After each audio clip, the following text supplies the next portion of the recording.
Is Russia becoming a nation of gold stackers?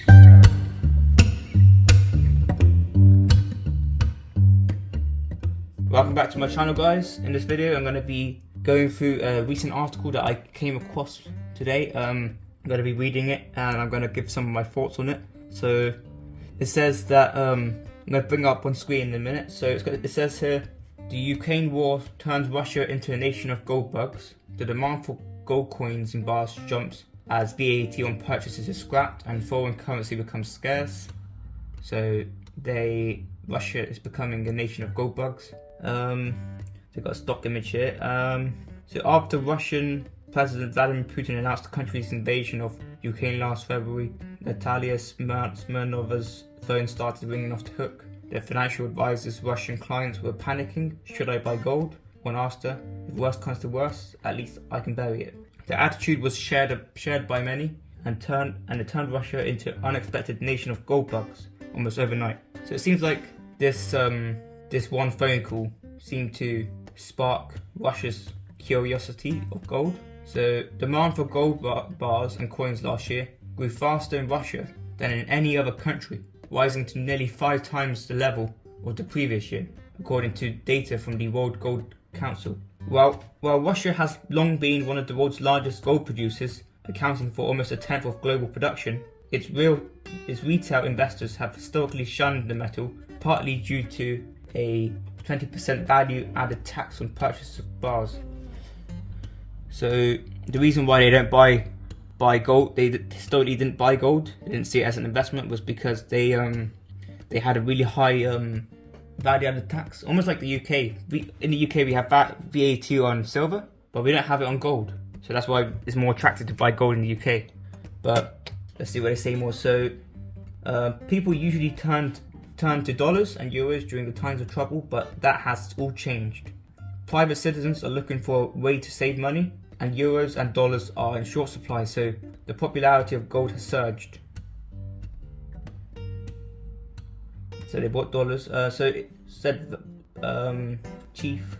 Okay, so as long as we experience geopolitical instability, demand for gold may be significant. Okay, so they got a chart here. So this is Russian consumer demand for gold bars and coins soared in 2022. So this is demand for gold bars and coins every year. So it tended to be jewelry up until 2022, where over 20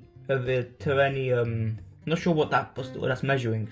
It's tons, yeah. So almost half of the demand for gold was bullion last year. So, but before that it was like below 10%. So, and in these years, 2010, 2011, 2012, 2013, there was no demand for bullion. So we're starting to see a spike up of demand for bullion. This could potentially drive up the prices, and maybe the markets haven't factored this in yet, and the prices should go up because they may continue to keep stacking gold in 2023. So the switch to gold has been strongly encouraged by the Russian government.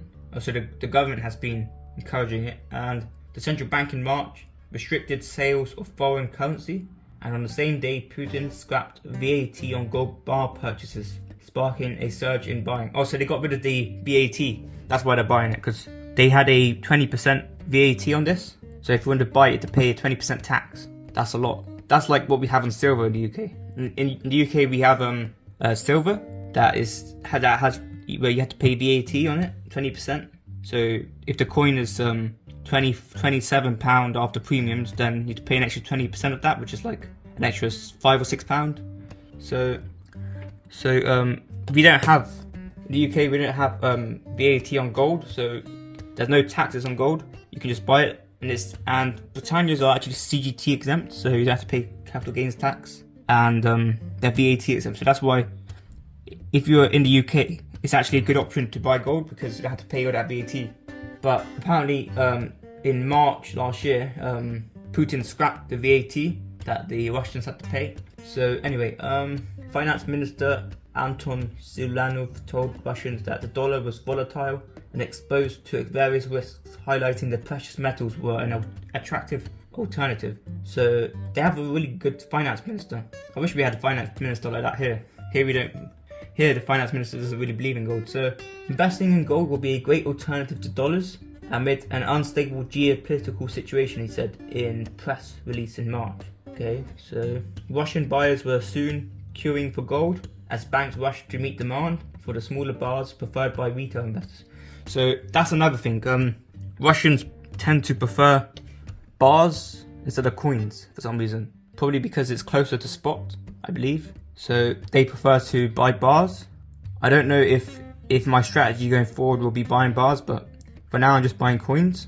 But I'm still yet to do more research on whether it's worth buying bars, because bars can easily be faked. So anyway, in Russia, many authorized dealers can distribute coins, but only banks are allowed to sell bars. Okay, so despite this, personal advertisements of secondhand bars flooded Avito, the country's leading online marketplace for used goods.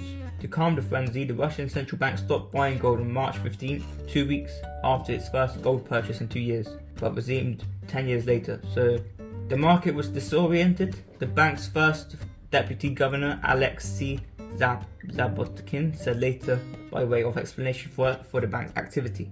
So in 2022, global gold demand rose 18% to its highest level in more than a decade, propelled by large purchases from central banks as countries sought to diversify away from the dollar. So that's talking about multiple central banks, not just the Russian. So industry analysts believe the Russian central bank was a significant buyer, but they are not certain because the institution stopped reporting its reserves soon after the war in Ukraine began. So we don't actually know how much the Russian central bank holds in reserves. So they could hold a lot, but they're keeping it a secret. So gold has been volatile since Russia invaded Ukraine, and the price has been going a lot more up and down. It seems to be having massive gains since here. So gold prices rose almost 20% from their trough in November to the end of January, fueled in part by purchases from Asia and Russia, according to Bernard Dada,